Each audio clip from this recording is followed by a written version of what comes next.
The last time this indicator lit up like this, silver tripled in 18 months. Before the 2008 crash, it fired. Before silver's historic spike to $50 in 2011, it fired. Before the 2020 moonshot that caught Wall Street completely off guard, it fired. And right now, in April 2026, it just fired again. I'm not here to hype you. I'm not selling coins. I'm not running a newsletter. What I am doing is showing you exactly what this indicator is, what the data says, and what historically happens next, so you can make a decision before the crowd even knows what's happening.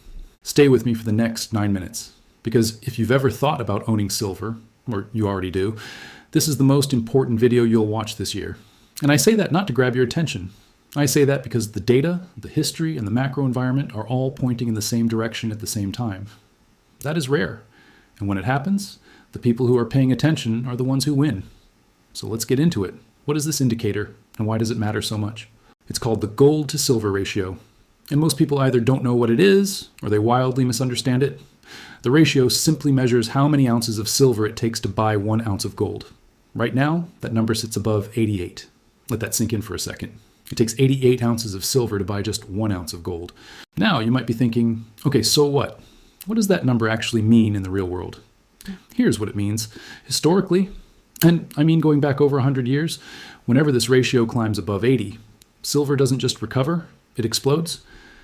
Because what the ratio is really telling you is that silver is historically cheap relative to gold, and the market eventually always corrects that imbalance. Not sometimes, not usually, every single time.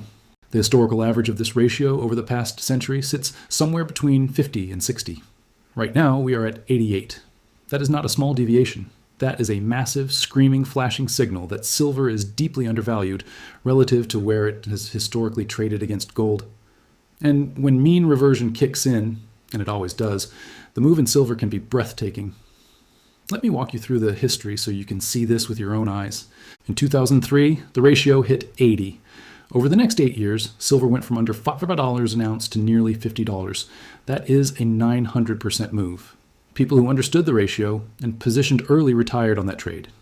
In 2008, during the height of the financial crisis, the ratio spiked above 80 again as panic selling crushed silver along with everything else. But within 2 years, silver had more than quadrupled off those lows. The fear created the opportunity.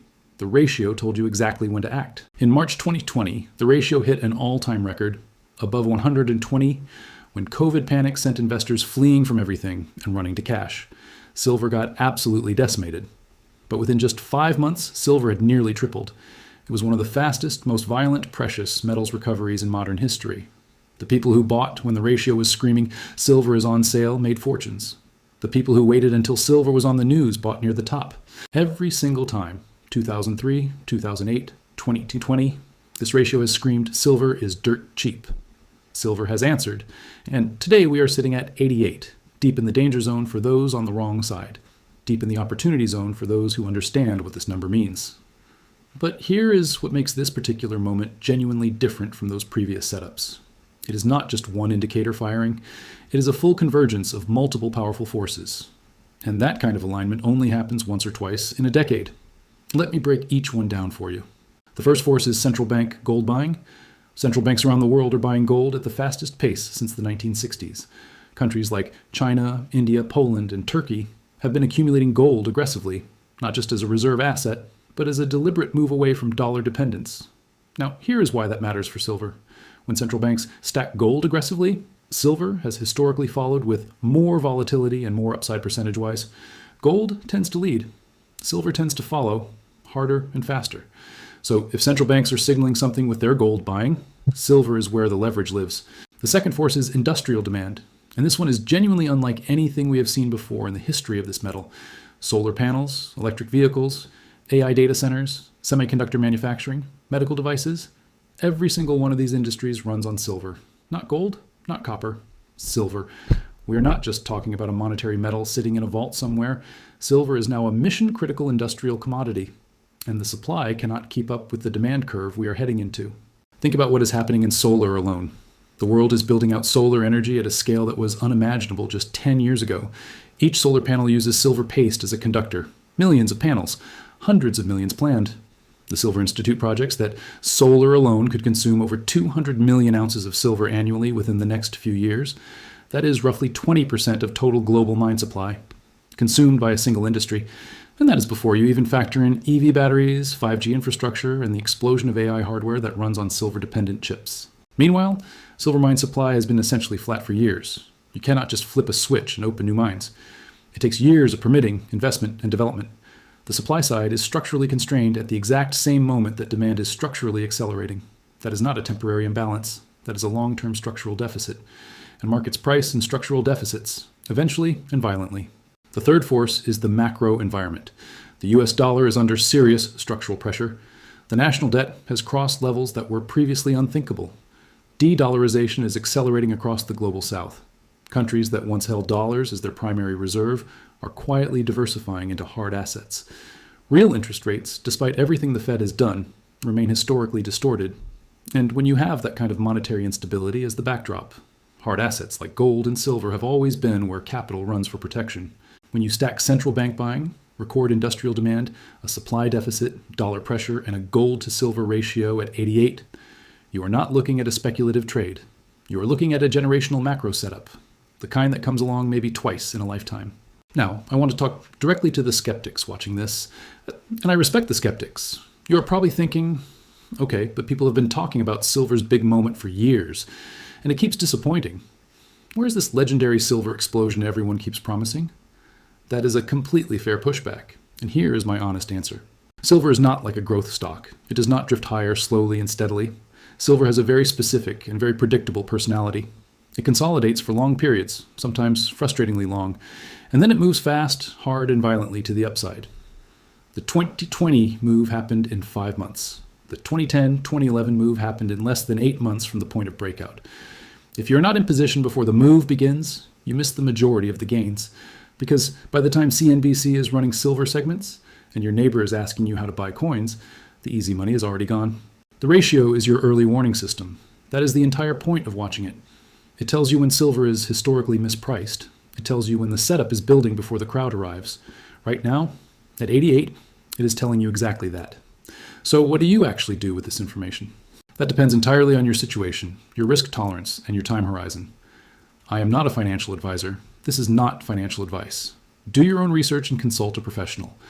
But here is how serious precious metals investors typically think about a setup like this.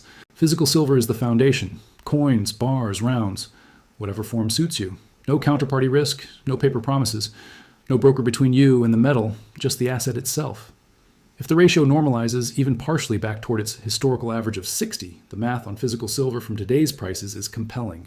Silver mining stocks are the next layer for investors with higher risk tolerance. Miners give you leverage to the spot price.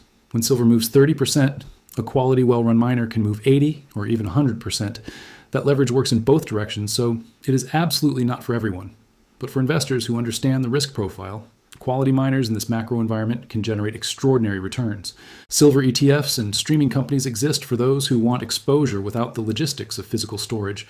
Not everyone's first choice given the paper nature of the instrument, but a legitimate option for certain portfolios. The point is, there are multiple ways to get positioned. The worst outcome is knowing what this ratio is signaling and choosing to do absolutely nothing with that information. Let me bring this home.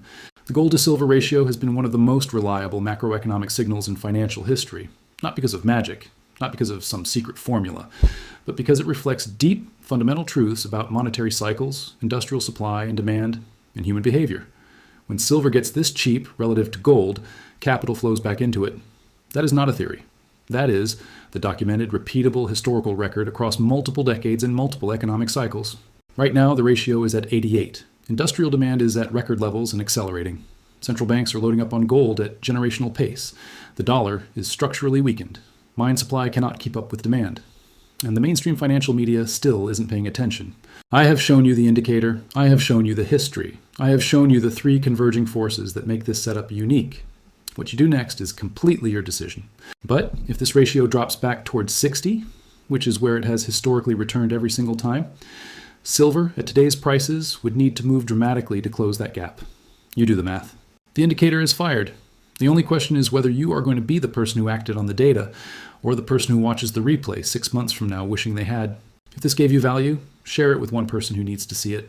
Drop a comment below telling me where you think silver is headed from here. I read every single one. And if you are new here and you want this kind of deep analysis every week, subscribe and hit the bell so you never miss it. See you in the next one.